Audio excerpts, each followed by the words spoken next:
सी NTA net JRF परीक्षा दिसंबर 2019 से शिक्षण एवं शोध अभियोग्यता प्रथम प्रश्न पत्र सेट 3 है। अध्यावार व्याख्या सहित हल प्रश्न पत्र शिफ्ट फर्स्ट है।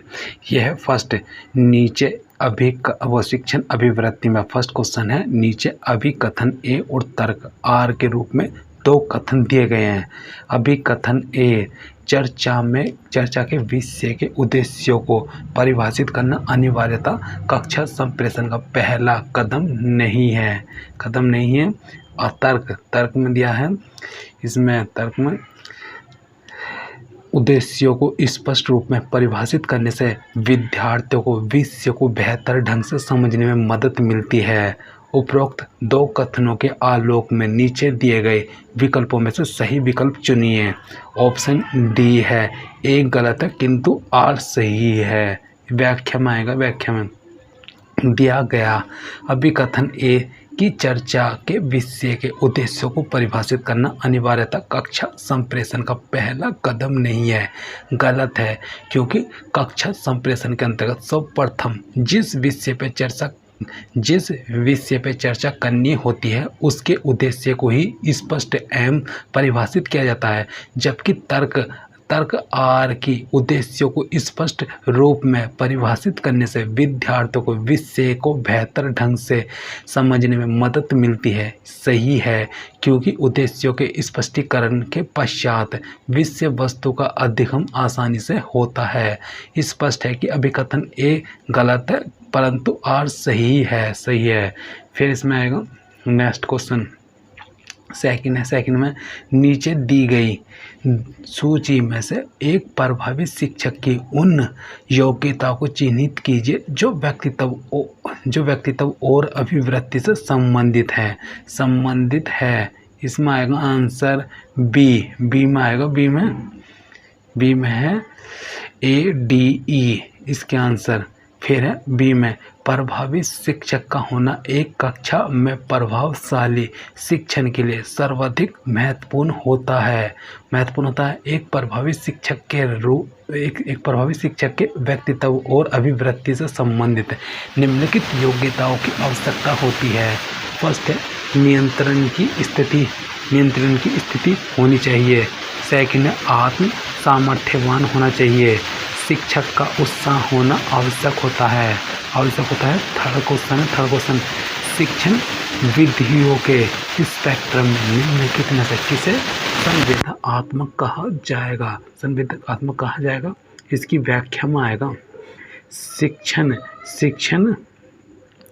विधियों के स्पेक्ट्रम में से समस्या समाधान विधि अंत क्रियात्मक प्रस्तुति तथा अनुशिक्षण विधि को संवेदनात्मक कहा जाता है। संवेदनात्मक शिक्षण विधियों के अंतर्गत शिक्षक और छात्र के मध्य परस्पर वार्तालाप होती है, जिससे अधिगम के दौरान उत्पन्न होने वाली समस्या का तत्काल समाधान हो जाता है। फिर फोर्थ नंबर किस शिक्षण स्तर में निम्न स्तर के अधिगम परिणामों पर ध्यान केंद्रित किया जाता है। ऑप्शन ए है स्मृति स्तर पर। इसका है कि व्याख्या में कक्षा शिक्षण के स्मृति स्तर में निम्नतर स्तर के अधिगम परिणामों पर ध्यान केंद्रित किया जाता है। शिक्षण का मुख्य उद्देश्य अधिगम होता है। एक शिक्षक विषय वस्तु को निम्नलिखित 3 स्तरों के माध्यम से छात्रों तक पहुंचाना चाहता है। स्मृति स्तर से अवबोध स्तर पर चिंतन स्तर। इसमें स्मृति स्तर, फिर अवबोध स्तर पर चिंतन स्तर, नोट स्मृति स्तर। फर्स्ट है शिक्षण के स्मृति स्तर के मुख्य प्रस्तावक हर्बर्ट हैं। सेकंड शिक्षण अधिगम प्रक्रिया का पहला चरण है। थर्ड है यह तथ्य को रटने और अभ्यास करने के लिए प्रेरित करता है। फोर्थ है इस प्रकार स्मृति स्तर के शिक्षण में सूझबूझ का अभाव होता है। फिफ्थ है इस स्तर के शिक्षण में अभिप्रेरणा का स्तर भी न्यूनतम होता है। फिर इसमें आएगा फिफ्थ नंबर में निम्नलिखित में से कौन सी मूल्यांकन प्रणाली नवोन्मेषी प्रैक्टिस की श्रेणी के अंतर्गत शामिल है। इसमें आएगा व्याख्या में आएगा डी में आएगा अधिगम परिणाम पर आधारित मूल्यांकन प्रणाली नवोन्मेषी प्रैक्टिस की श्रेणी में अंतर्गत शामिल है। मूल्यांकन के अंतर्गत छात्र परिणामात्मक तथा गुणात्मक व्यवहार का अध्ययन एवं उसके मूल्य निर्धारण की प्रक्रिया मूल्यांकन कहलाती है। मूल्यांकन के निम्नलिखित उद्देश्य होते हैं: बच्चों में अपेक्षित व्यवहार एवं आचरण परिवर्तन की जांच करना। फिर सेकंड, जांचने की बच्चों में कुशलता, योग्यता इत्यादि को कितना ग्रहण किया। उपचारात्मक शिक्षण प्रदान करना। बालकों के चहुमुखी विकास को निरंतर गति प्रदान करना। फिर है शोध अभिवृत्ति में आएगा नीचे के पक्षवादी उपागम में निम्नलिखित में से किस प्रकार के शोध पर बल दिया गया। ऑप्शन है इसका ऑप्शन में सी में आएगा बी, सी एंड ई। इसमें आएगा शोध के पक्षवादी उपागम के अंतर्गत दृश्य घटना शोध, नर जातीय शोध तथा क्रियात्मक शोध पर बल दिया गया है। पक्षवादी उपागम सिद्धांतों को वैज्ञानिक या सामाजिक विज्ञान होने का प्रयास नहीं करता बल्कि वे मामलों की गहराई से विश्लेषण करने की कोशिश करता है ताकि यह तय किया जा सके कि घटना के पीछे क्या कारण है। फिर इसमें आएगा 7 नंबर, निम्नलिखित में से किस प्रारूप में शोध सार एक अनिवार्यता है। इसका ऑप्शन में आएगा सी में है ए, बी, सी। फिर इसमें व्याख्या में शोध आलेख, प्रस्तुत सेमिनार पत्र एवं शोध पत्र प्रारूप में शोध सार एक अनिवार्यता है। शोध सार लिखते समय निम्नलिखित तथ्य ध्यान देने योग्य होता है। फर्स्ट है शोध सार शोध कार्य के अनुसार क्रमिक रूप से दिया जाना चाहिए। फिर सेकंड, शोध सार इतने सरल ढंग से किया जाए कि वह सरल बोधगम्य व मूल्यांकन की दृष्टि से सरल बना सके। फिर थर्ड है शोध में प्रयुक्त भाषा शैली का ही प्रयोग शोध सार लिखते समय करना चाहिए और वर्तनी की शुद्धता परिशुद्धता का ध्यान रखना चाहिए। इसमें विभिन्न बिंदुओं का संक्षेपित विवरण ही देना चाहिए। यह हमेशा ध्यान रखना चाहिए कि यह शोध सार संक्षेपित का है। फिर ग्राफ, तालिका, चित्र, तुलनात्मक चार्ट इत्यादि को नहीं शामिल करना चाहिए। फिर 8 नंबर है निम्नलिखित वो है किसी विश्वविद्यालय के एक शिक्षक का यह विचार है कि ग्रामीण बच्चों की उपलब्धि और उनकी आकांक्षा के स्तर के चयन के संबंध का अध्ययन किया जाए। इस विषय की दृष्टि से शोध की कौन सा शोध अभिकल्प सबसे अधिक उपयुक्त होगा। इसमें है व्याख्या में इसमें है बी में आएगा किसी विश्वविद्यालय के एक शिक्षक का यह विचार है कि ग्रामीण बच्चों की उपलब्धि और उनकी आकांक्षा के स्तर के मध्य के संबंध का अध्ययन किया जाए।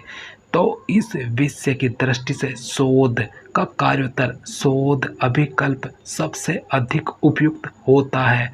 फ्रेड एन कोलजीजर के अनुसार कार्योत्तर शोध एक व्यवस्थित इंद्रियानुभाविक अध्ययन है जिसके अंतर्गत शोधकर्ता निराश्रित चरों पर प्रत्यक्ष रूप से नियंत्रित नहीं रखता क्योंकि ये चर पहले से ही घटित होते हैं अथवा ये स्वभाव से ही होते हैं जिनमें किसी प्रकार का परिवर्तन किया जाना संभव नहीं होता है। अतः इस शोध विधि में चरों के मध्य संबंधों का अनुमान निराश्रित चरों में प्रत्यक्ष ढंग से किए गए हस्तक्षेप के फलस्वरूप होने वाले आश्रित चरों में तत्क्षणिक परिवर्तन दोबारा नहीं किया जाता है। निम्नलिखित में से कौन सा क्रम शोध प्रक्रिया के सर्वाधिक तार्किक क्रम को दर्शाता है? ऑप्शन इसका आएगा, इसमें है व्याख्या सहित शोध प्रक्रिया उन क्रियाओं अथवा चरणों का क्रमबद्ध विवरण है जिसके द्वारा किसी शोध को सफलता के साथ संपन्न किया जाता है। शोध प्रक्रिया के सभी चरण एक दूसरे पर निर्भर तथा अंतर संबंधित होते हैं। शोध प्रक्रिया के सर्वाधिक तार्किक क्रम इस प्रकार है: शोध विषय का निर्धारण, शोध समस्या का निर्धारण एवं परिभाषित करना, संबंधित का व्यापक सर्वेक्षण, प्राकल्पना का निर्माण, शोध की रूपरेखा तैयार करना, तथ्य संग्रह एवं तथ्य विश्लेषण, परिकल्पना परीक्षण तथा परिणामों की जानकारी देना, परिकल्पना परीक्षण तथा परिणामों की जानकारी देना, सामान्यकरण एवं व्याख्या, शोध प्रतिवेदन तैयार करना। फिर 10 नंबर में आएगा, निम्नलिखित में से किस प्रकार के शोध में परिकल्पना परीक्षण मुख्य अवधारणा है? ऑप्शन ए है प्रयोगात्मक शोध। व्याख्या में आएगा, प्रयोगात्मक शोध के अंतर्गत परिकल्पना परीक्षण सर्व प्रमुख अवधारणा होती है। प्रयोगात्मक शोध उस शोध को कहा जाता है जिसमें कुछ चरों को नियंत्रित किया जाता है, कुछ चरों को परिचालित किया जाता है एवं किसी अन्य चर पर उसके पड़ने वाले प्रभावों को अध्ययन किया जाता है। अतः ऐसे शोध में मूलतः इस बात का ध्यान किया जाता है कि चरों को नियंत्रित करने एवं उनका परिचालन करने का प्रभाव क्या होगा। फिर 11 नंबर में है, निम्नलिखित में से क्या एक अति व्यापक दृष्टि प्रदत्त करता है जो सामाजिक रूप से प्रासंगिक क्षेत्रों में शोध को मार्गदर्शन देता है। इसमें व्याख्या में आएगा, इसकी व्याख्या में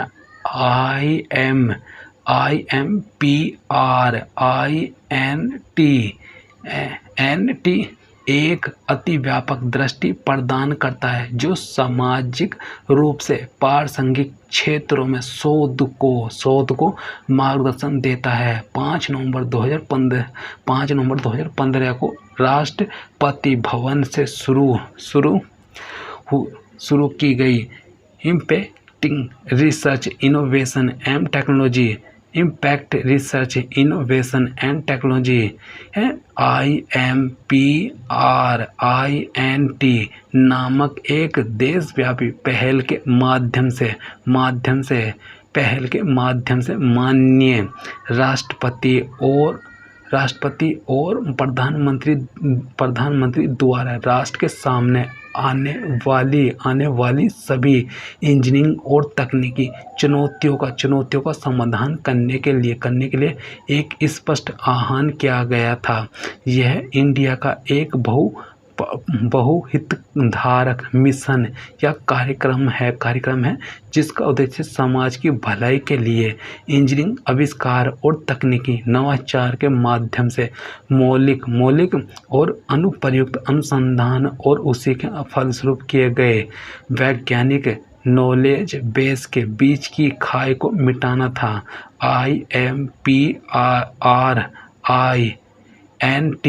अपनी तरह की पहली मानव संसाधन विकास मंत्रालय MHRD द्वारा समर्थित पैन IIT और IISC पैन IIT और IISC की संयुक्त पहल है जिसमें प्रमुख रूप से विज्ञान और इंजीनियरिंग की की चुनौतियों का सामना करना है। बोध पर्सन में आएगा हिंदी में। इसमें निम्नलिखित अनुच्छेद को ध्यानपूर्वक पढ़े और इस पर आधारित प्रश्नों के उत्तर दे। प्रथम विश्व युद्ध से पहले का समय लोकप्रिय आंदोलन का गहराई से मूल्यांकन करने हेतु एक उपयुक्त तरीका रहा है, क्योंकि यह सहज था। यह असंत प्रभावित पर बद्धता विचारधाराओं, उद्देश्यों या तकनीकों से अधिक कुछ नहीं था। ऐसी सहजता की सीमाएं लगभग स्पष्ट है। लोकप्रिय आंदोलन तत्कालीन भारतीय अत्याचारों के विरुद्ध लक्षित थे, ना कि दूरस्थ श्वेत वरिष्ठ पर, और इसलिए यह अधिकतर जानबूझकर या आत्मनिष्ठ रूप से गैर साम्राज्यवादी नहीं थे। यह स्थान और समय की दृष्टि से काफ़ी व्यापक रूप में पृथक थे और अत्यधिक उग्र थे, जिसमें अभिव्यक्तिकरण के विभिन्न सामाजिक रूप एक दूसरे के साथ विस्मयकारी सुगमता को समाविष्ट कर रहे थे। यह सब कृषक राष्ट्रवाद की अवधारणा को बिना कुछ अर्हताओं के प्रबुद्ध देशभक्ति की विचारधाराओं और आंदोलन के लिए सुसंगत विकल्प के रूप में स्वीकारना और कठिन बनाना है। निसंदेह कई बार लोकप्रिय पहल और स्वायत्तता विशिष्ट थी, परंतु मध्यम वर्गीय राष्ट्रवाद, जिसमें कम से कम विचारधारा के स्तर पर कतिपय निरंतरता है, सन 1870 के दशक से ड्रेन ऑफ वेल्थ थियोरी के निर्माण के साथ जिन आंदोलनों पर विचार किया गया वे स्पष्ट खंडित थे। इसमें आएगा खंडित। फिर भी ऐसी सीमाओं और अपरिपक्वताओं के बावजूद लोकप्रिय असंतोष मुद्दों और संघर्ष के रूपों के आलोक में मध्यम वर्गीय राष्ट्रवाद को काफ़ी हद तक समझता है। यद्यपि इसके विशिष्ट लाभ कई बार नगण्य थे।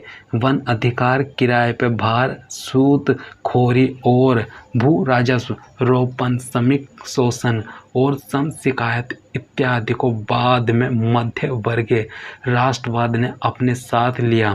फिर 12 नंबर युद्ध पूर्व लोकप्रिय आंदोलन थे। ऑप्शन डी है समय समय पर विशिष्ट लाभ। फिर युद्ध पूर्व लोकप्रिय आंदोलन समय समय पर विशिष्ट लाभ के रूप में थे। प्रथम विश्व युद्ध से पहले का समय लोकप्रिय आंदोलनों का गहराई से मूल्यांकन करने हेतु एक उपयुक्त तरीका होता रहा है। युद्ध पूर्व लोकप्रिय आंदोलन का परिणाम था कि तत्कालीन भारतीय अत्याचारियों के विरुद्ध थे, ना कि संपूर्ण श्वेत वरिष्ठ के। फिर इसमें आएगा 13 नंबर अनुच्छेद के अनुसार कृषक राष्ट्रवाद संबंधी मुद्दा क्या था। इसका है व्याख्या में इसका सी में आएगा अनुच्छेद के अनुसार कृषक राष्ट्रवाद संबंधी मुद्दा में निरंतरता की कमी थी। कृषक राष्ट्रवाद की अवधारणा को बिना कुछ अर्हताओं के प्रबुद्ध देशभक्ति की विचारधाराओं और आंदोलनों के लिए सुसंगत विकल्प के रूप में स्वीकारना और कठिन बनाना है। फिर 14 नंबर लोकप्रिय आंदोलन के संबंध में लेखक का आकलन क्या है।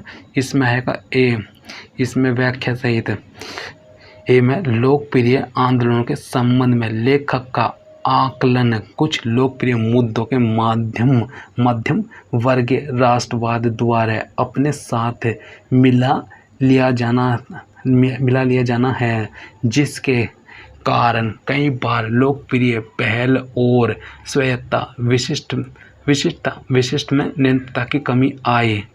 मध्य वर्गीय राष्ट्रवाद, जिसमें कम से कम विचारधारा के स्तर का कतिपय निरंतरता है, वे स्पष्ट खंडित थे। 15वां लोकप्रिय आंदोलन बी है। अपने स्वामियों के विरुद्ध थे, अपने स्वामियों के विरुद्ध थे। फिर इसमें आएगा व्याख्या में, लोकप्रिय आंदोलन अपने स्वामियों के विरुद्ध थे। लोकप्रिय आंदोलन तत्कालीन भारतीय अत्याचारियों के विरुद्ध परिलक्षित थे, ना कि दूरस्थ श्वेत वरिष्ठ पर, और इसलिए यह अधिकतर जानबूझकर या आत्मनिष्ठ रूप से गैर साम्राज्यवादी नहीं थे। यह स्थान और समय की दृष्टि से काफ़ी व्यापक रूप से पृथक थे और अत्यधिक उग्र थे, जिसमें अभिव्यक्तिकरण के विभिन्न सामाजिक रूप एक दूसरे के साथ विस्मयकारी सुगमता के साथ समाविष्ट कर रहे थे। फिर 16 नंबर, प्रथम विश्व युद्ध पूर्व के लोकप्रिय आंदोलनों के विश्लेषण द्वारा क्या प्रकट होता है। इसमें आएगा ए है प्रथम विश्व युद्ध पूर्व के लोकप्रिय आंदोलनों के विश्लेषण द्वारा यह प्रकट होता है कि लोकप्रिय आंदोलनों पर बुद्धता का प्रभाव कम था। प्रथम विश्व युद्ध से पहले का समय लोकप्रिय आंदोलनों की गहराई से मूल्यांकन करने हेतु एक उपयुक्त तरीका रहा, क्योंकि यह असंत प्रभावित प्रबुद्धता विचारधाराओं, उद्देश्यों या तकनीकों से अधिक कुछ नहीं था। संप्रेषण कक्षा में संप्रेषण निम्नलिखित में से किन स्तरों में होता है। ऑप्शन इसमें है बी में आएगा सतही अर्थ स्तर पर। फिर इसकी व्याख्या में, कक्षा में संप्रेषण कार्य सतही अर्थ स्तर पर होता है, द्वारा सरलतापूर्वक अधिगम किया जा सके। इसके अंतर्गत छात्रों के पृष्ठभूमि को जानकर ही कक्षा के अंदर शिक्षण व संप्रेषण कार्य को किया जाता है। छात्र कक्षा में संप्रेषित की जा रही जानकारी को तभी पूर्ण व उचित रूप में ग्रहण कर पाते हैं जब शिक्षण कार्य उनके बौद्धिक एवं अधिगम स्तर के अनुरूप होता है। प्रभावी कक्षा संप्रेषण अंतरित कर सकता है। इसकी व्याख्या में आएगा, व्याख्या में सी में है शिक्षण अधिगम प्रक्रिया। प्रभावी कक्षा संप्रेषण के माध्यम शिक्षण अधिगम प्रक्रिया को अंतरित किया जा सकता है। शिक्षण अधिगम प्रक्रिया में प्रभावी कक्षा संप्रेषण का महत्वपूर्ण स्थान होता है। कक्षा संप्रेषण का प्रभावी होने के लिए आवश्यक है कि वह संक्षिप्त एवं अर्थपूर्ण हो, साथ ही छात्रों की प्रतिपुष्टि पूर्ण व अनुकूल तथा संदेश के अनुरूप होनी चाहिए। फिर इसमें आएगा 19 में, इसमें कक्षा और शिक्षा में सूचना और संप्रेषण प्रौद्योगिकी का उद्देश्य है। शिक्षा में सूचना और संप्रेषण प्रौद्योगिकी का उद्देश्य है। ऑप्शन सी है अधिगम परिणामों को इष्टतम बनाना। कक्षा और शिक्षा में सूचना और संप्रेषण प्रौद्योगिकी का सर्वप्रथम उद्देश्य अधिगम परिणामों को इष्टतम करना होता है। शिक्षा में सूचना और संप्रेषण प्रौद्योगिकी का उपयोग शिक्षा की प्रभावशीलता को बढ़ाते हुए अध्यापन और अध्ययन की गुणवत्ता को बढ़ाने के लिए किया जाता है। सूचना और संचार तकनीकी से तात्पर्य उस सूचना संप्रेषण तकनीकी से है जिसके माध्यम से संप्रेषण कार्य अत्यधिक प्रभावी ढंग से संपन्न किया जाता है। सामान्य अर्थ में कहा जा सकता है किसी तथ्य या सूचना को जानना एवं उसे तुरंत उसी रूप में आगे पहुंचाना जिस रूप में वह वह है सूचना एवं संचार प्रौद्योगिकी कहलाता है।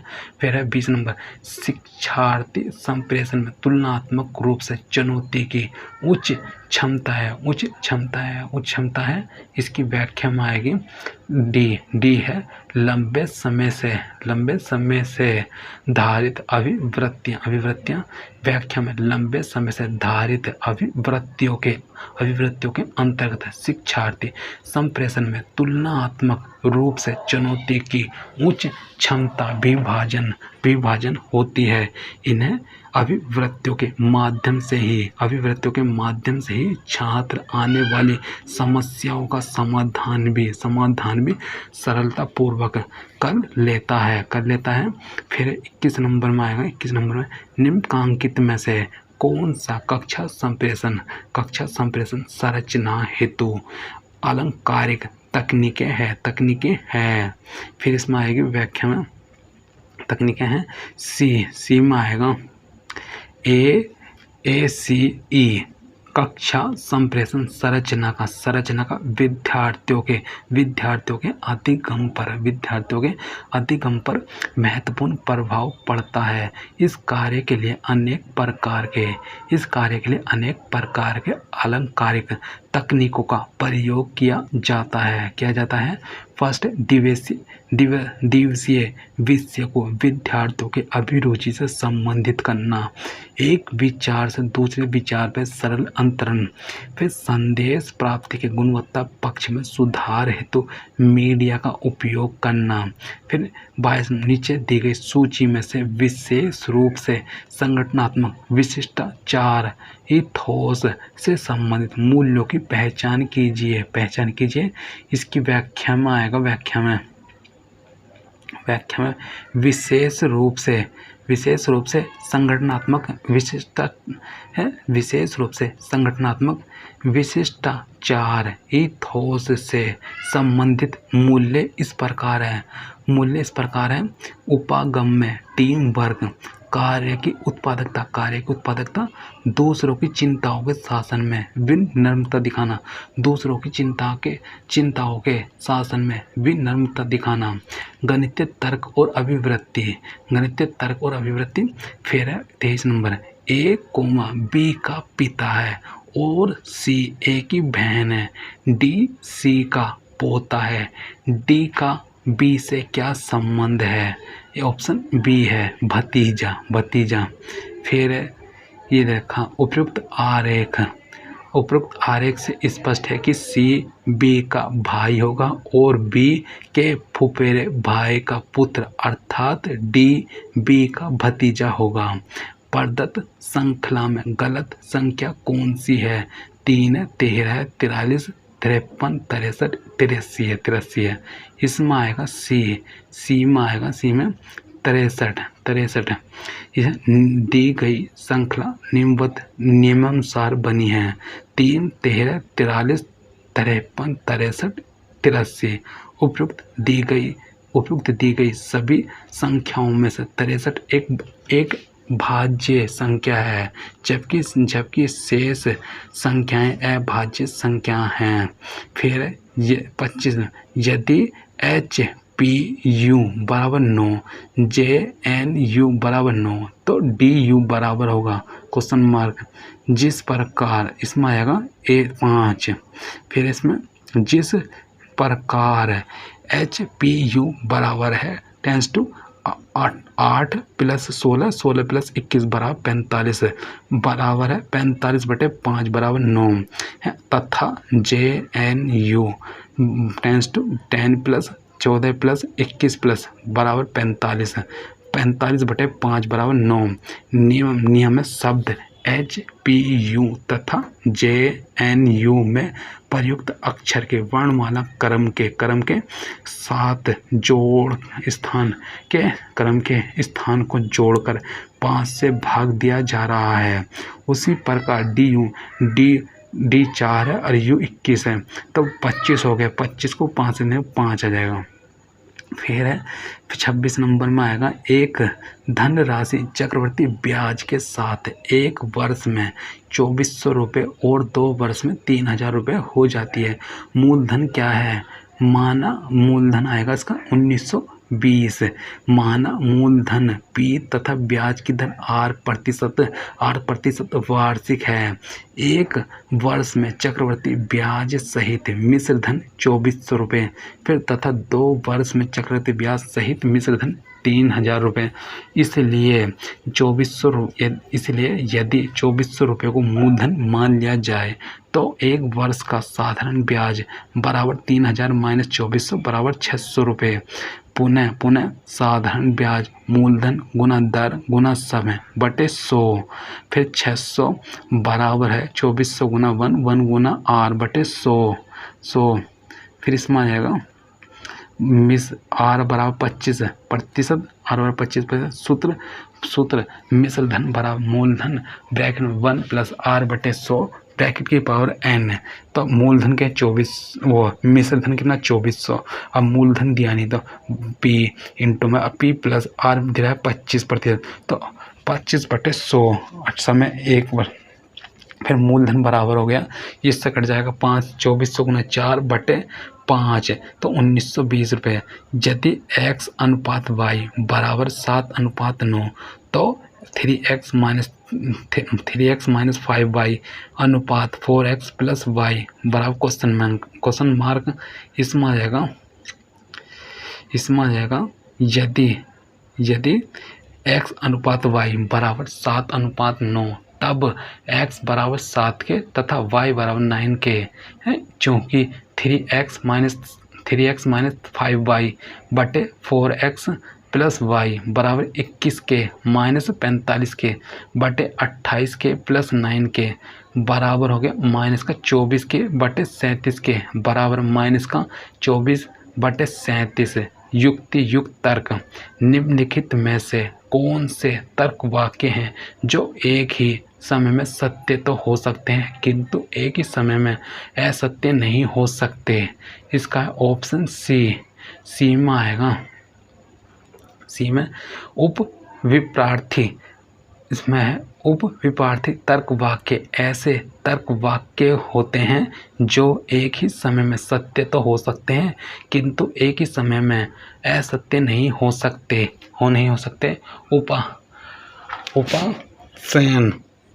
उपसमन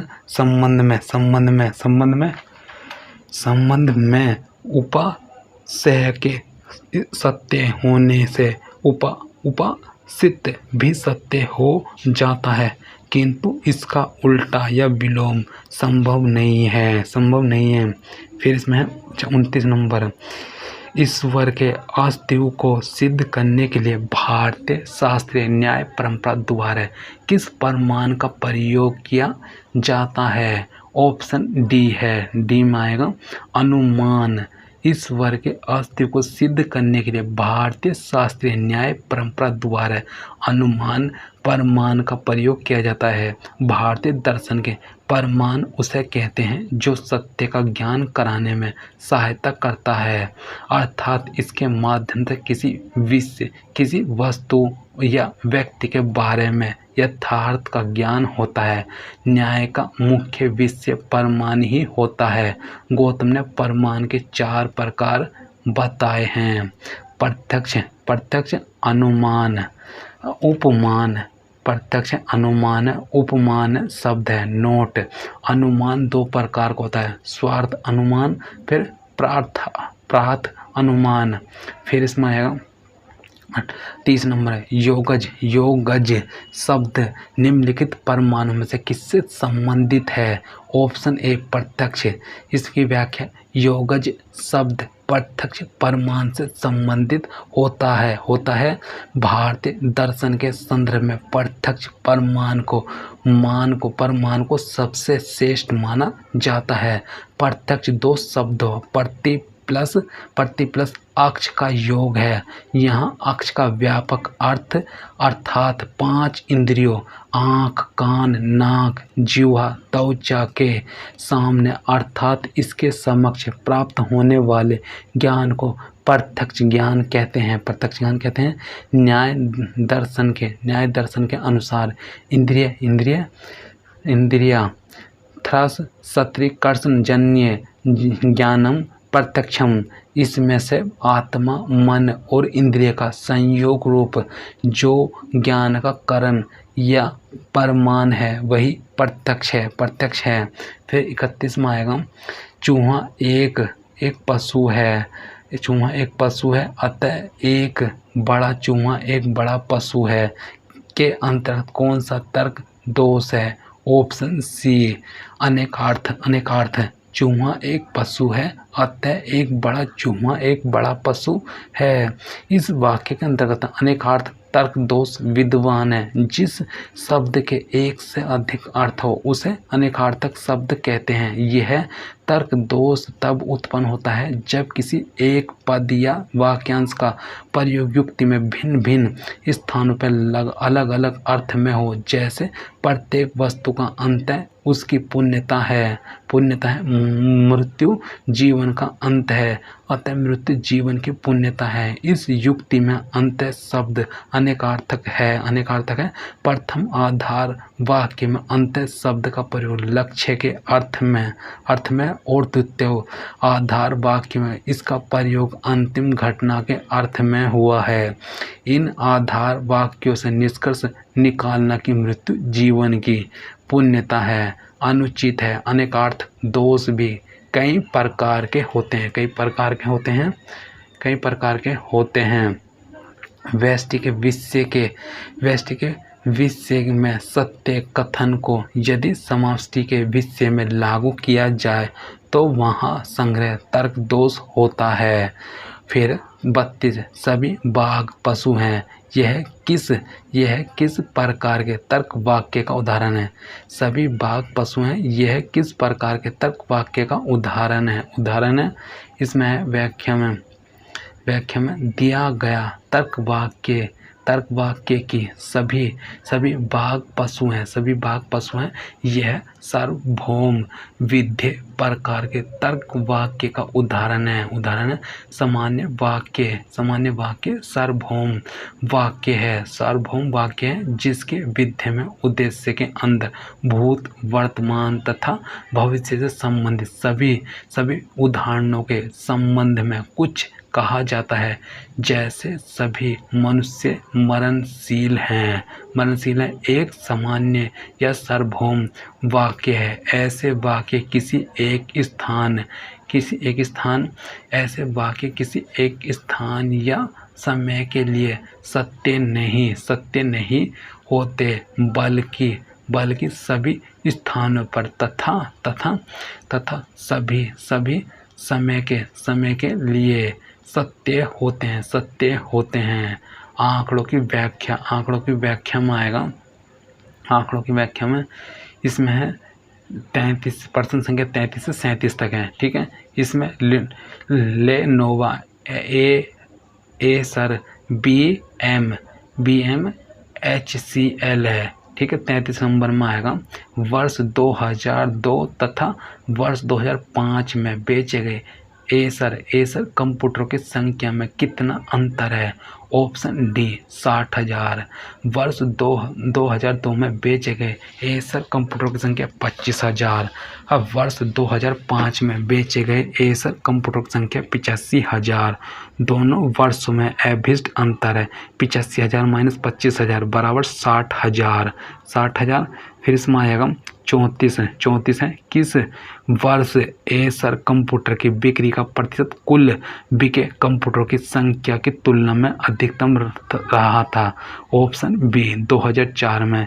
2001 में एसर की बिक्री का प्रतिशत 40/190 गुना 100 बराबर 21.05 प्रतिशत 2002 में है। एसर की बिक्री का प्रतिशत बराबर है 25/185 गुना 100, यह आ गया 13.51%। 2003 में एसर की बिक्री का प्रतिशत 50/205 गुना 100 बराबर हो जाएगा 24.39%। 2004 में एसर की बिक्री का प्रतिशत 70/205 गुना 100 बराबर हो जाएगा 34.44%। 2005 में एसर की बिक्री का प्रतिशत 85/205 गुना 100 बराबर हो जाएगा 34.0%। फिर इसमें आ जाएगा 2006 में एसर की बिक्री का प्रतिशत 45/225 गुना 100 ये हो जाएगा बराबर 20.00%। 2007 में एसर की बिक्री का प्रतिशत है 60/260 गुना 100 10 ये हो जाएगा 23.07%। उपर्युक्त आंकड़ों से स्पष्ट है कि वर्ष 2004 में एसर कंप्यूटर की बिक्री का प्रतिशत कुल बिके कंप्यूटर की संख्या की तुलना में अधिकतम रहा था। यह उस कंप्यूटर का प्रकार बताइए जिसकी कुल बिक्री इन 7 वर्षों के दौरान अधिकतम रही है। यह IBM। फिर इसमें है सभी 7 वर्षों में लेनोवो कंप्यूटर की कुल बिक्री का संख्या है 20 + 30, 30 + 50, 50 + 60, 60 + 70, 70 + 80, 80 + 90 बराबर 400। सभी 7 वर्षों में एसर कंप्यूटर की कुल बिक्री की संख्या है 40 + 25, 25 + 50, 50 + 70, 70 + 85, 85 + 45, 45 + 60 बराबर 375।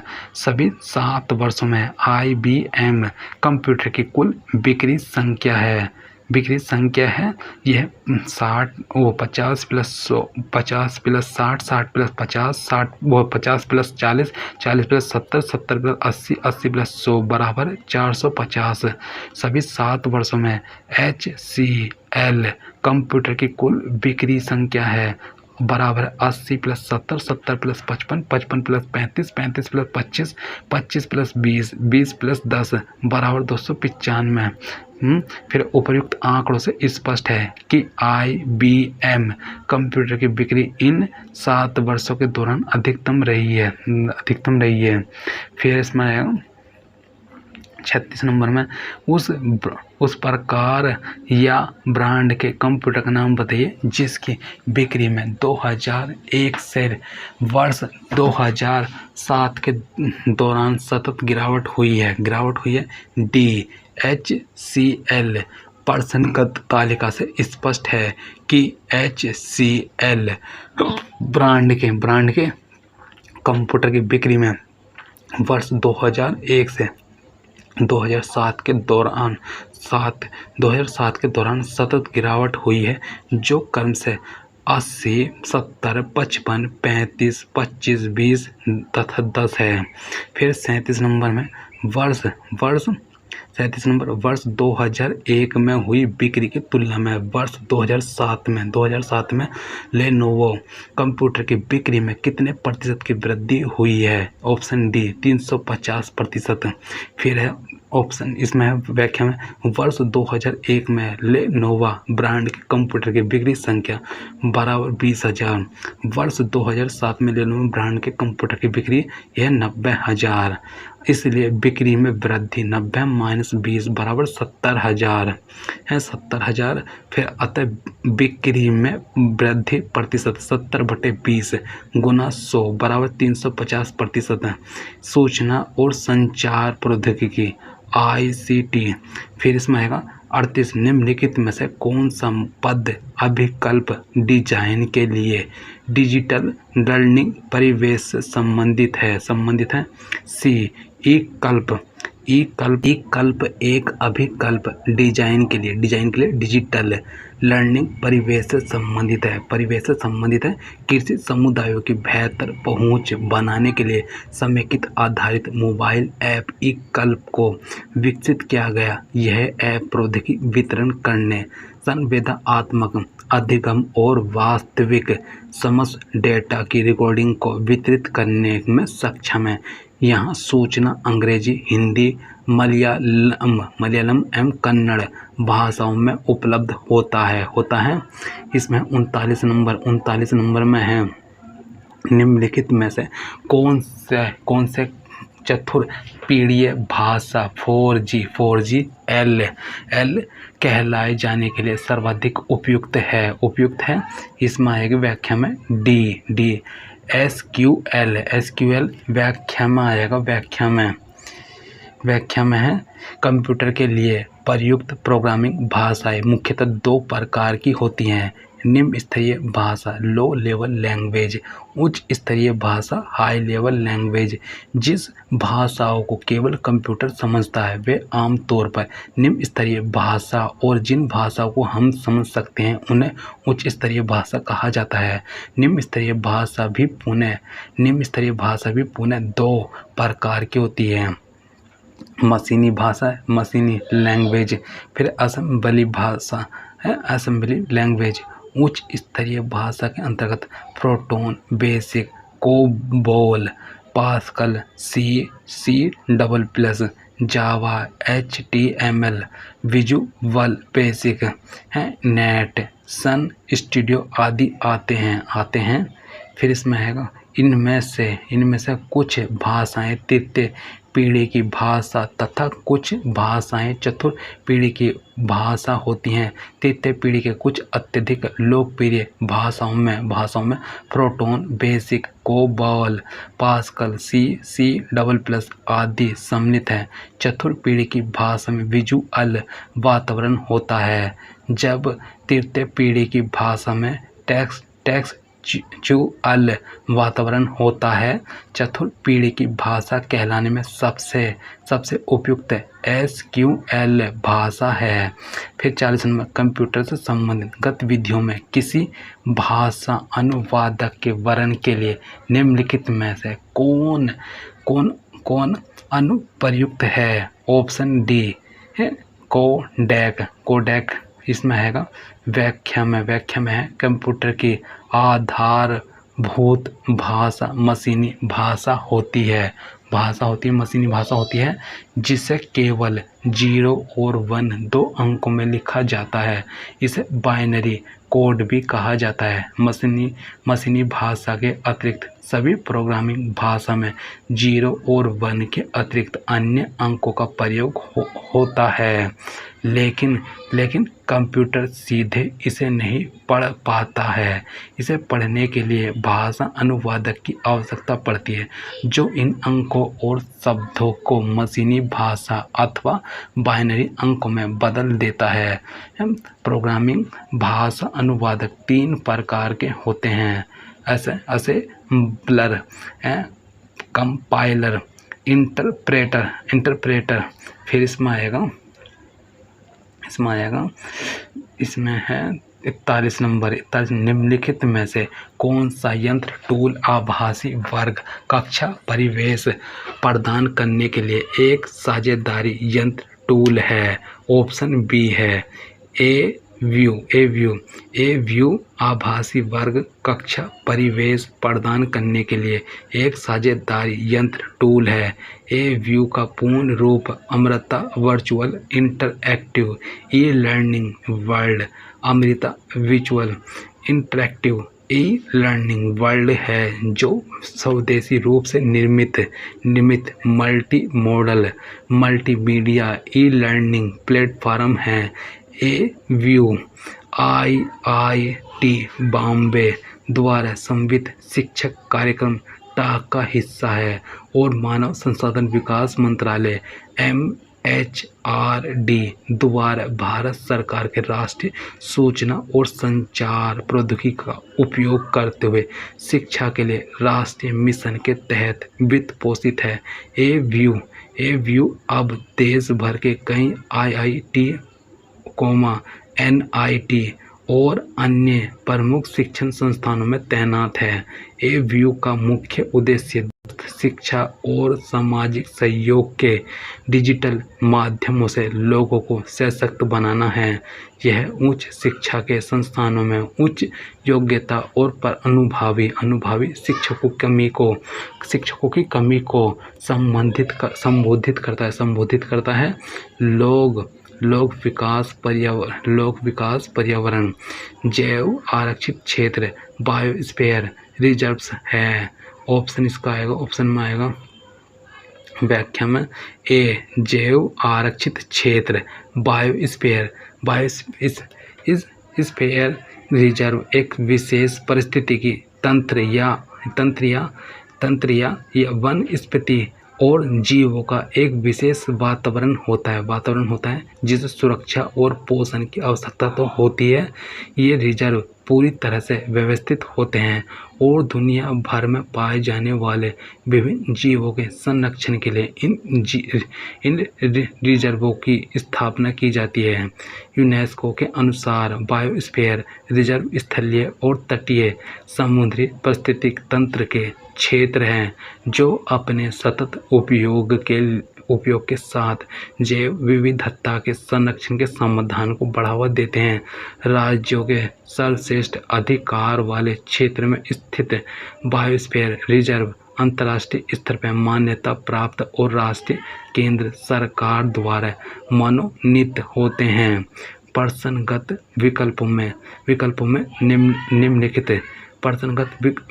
में निम्नलिखित क्षेत्र जैव आरक्षित क्षेत्र के अंतर्गत आते हैं भूभागीय सामुद्रिक और तटवर्ती पारितंत्र वाले इलाके राष्ट्रीय सरकारों द्वारा परिवीक्षित एक पर्यावरण अनुकूल भवन ग्रीन बिल्डिंग इसकी व्याख्या में बढ़ते हुए प्रदूषण के बुरे असर को कम करने के लिए हरित भवन अवधारणा ग्रीन बिल्डिंग कंसेप्ट पर जोर दिया जा रहा है।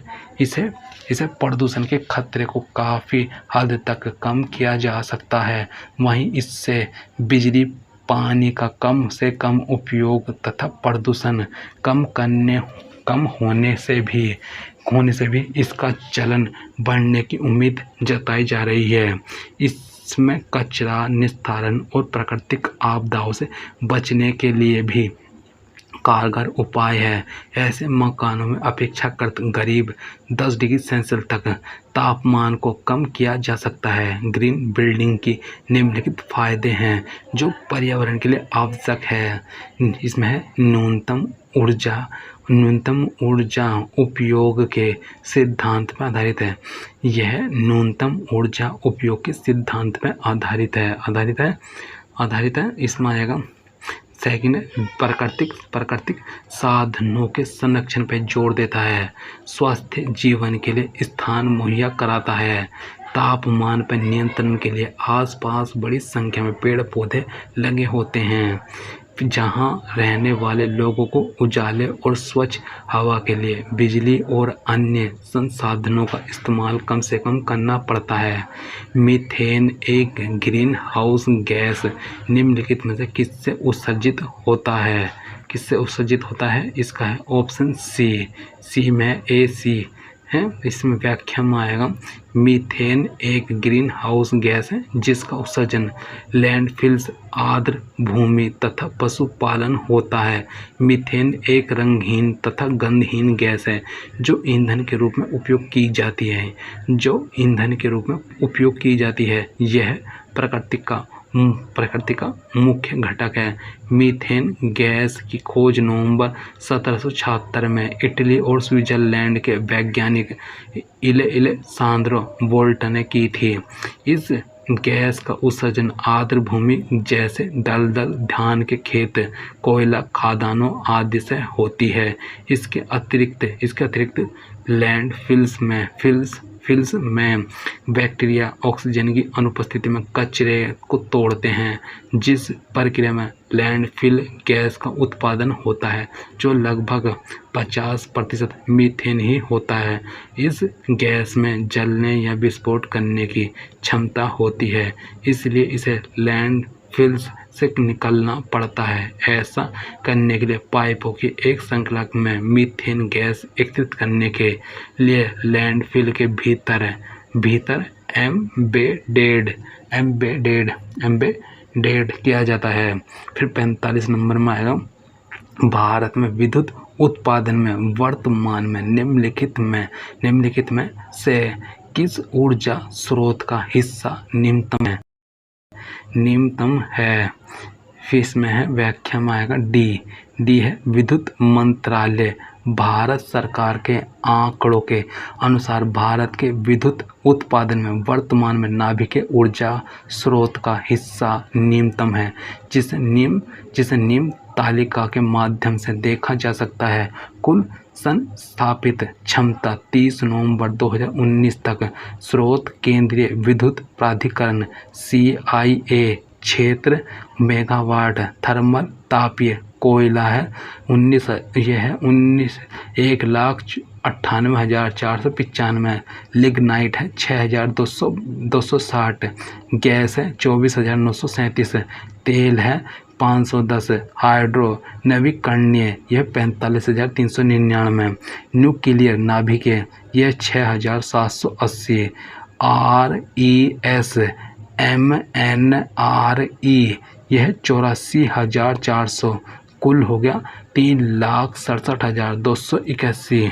फिर इसमें आ जाएगा 46 नंबर में राष्ट्रीय आपदा प्रबंधन प्राधिकरण निम्नलिखित में से किस मंत्रालय की एक एजेंसी है। ऑप्शन बी है, बी में आएगा गृह कार्य। राष्ट्रीय आपदा प्रबंधन प्राधिकरण NDMA भारत सरकार के गृह मंत्रालय या गृह कार्य की एक एजेंसी है जिसका काम प्राकृतिक आपदाओं या मानव निर्मित आपदाओं के आने पर किए जाने वाले कार्य में समन्वय स्थापित करना तथा उनसे लड़ने के लिए क्षमता निर्माण करना है।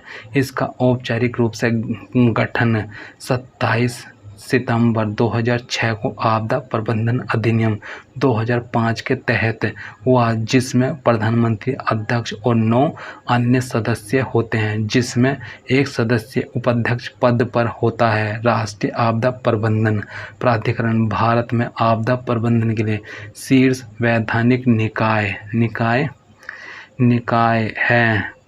हैं। इसके कुछ महत्वपूर्ण कार्य तथा उत्तरदायित्व निम्नलिखित हैं। फर्स्ट है राष्ट्रीय आपदा प्रबंधन योजना की स्वीकृति देना। फिर सेकंड है आपदा प्रबंधन हेतु नीतियां तैयार करना। थर्ड है राष्ट्रीय योजना के अनुसार केंद्र सरकार के मंत्रालयों या विभागों द्वारा बनाई गई योजनाओं को स्वीकृत करना। फोर्थ है ऐसे दिशा निर्देश तैयार करना जिसका अनुसरण कर राज्य के प्राधिकरण राज्य योजना तैयार कर सके। फिफ्थ है सम्मान के लिए निधियों के प्रावधान की सिफारिशें करना। फिर इसमें आएगा 47 नंबर इसमें है नीचे दिए गए दो कथनों में से एक को अभिकथन ए तथा दूसरे को तर्क आर कहा गया है। ठीक है, यह अभिकथन ए है। इस फिंग का प्रयोग डाटा चोरी अथवा किसी नेटवर्क से संबंधित है। तर्क आर इस फिनिंग प्रदत्त नेटवर्क के माध्यम से गुजरने वाले सभी डाटा पैकेटों की निगरानी और उन्हें कब्जे में लेने की एक प्रक्रिया होती है। इसमें उपयुक्त दोनों कथनों के आलोक में निम्नलिखित में से सही विकल्प चुनिए। ऑप्शन इसका ए है। ए में क्या है, दोनों ए और आर सत्य हैं तथा आर के माध्यम से एक ही सही व्याख्या की गई है। व्याख्या में देखें, इसकी व्याख्या में है दिया गया अभिकथन स्पिनिंग का प्रयोग डाटा चोरी अथवा किसी नेटवर्क से संबंधित सूचना चुराने के लिए किया जा सकता है। सही है। नेटवर्क सुरक्षा के संदर्भ में स्पिनिंग हमला कर नेटवर्क पैकेट कैप्चर करने के उद्देश्य से एक एप्लीकेशन का उपयोग करके नेटवर्क ट्रैफिक को कैप्चर करके डेटा की चोरी करता है।